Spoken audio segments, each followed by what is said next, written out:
పొద్దు నుంచి ఏం తినలే, ఆకలి అవుతుంది, పోయి ఏమని తినేసి వస్తానా.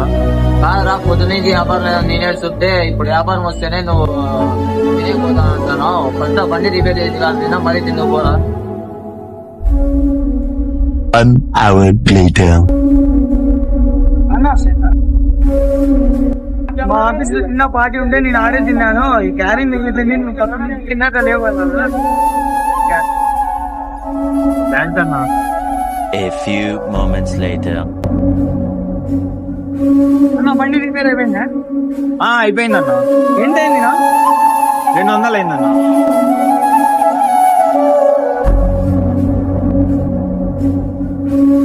అన్నా ఆ బండి వాళ్ళ 200 అండి. 200 ఏంట్రా, నీకు 5000 బిల్ ఏమన్నా కదా. వాళ్ళు చాలా మంచి వాళ్ళు ఇలా ఉన్నారన్నా. అయినా ఒకరిని మోసం చేయడం చాలా తప్పు కదన్నా. నీలాంటి పనిలో పెట్టుకున్న వేస్తా నేను తెలిపో.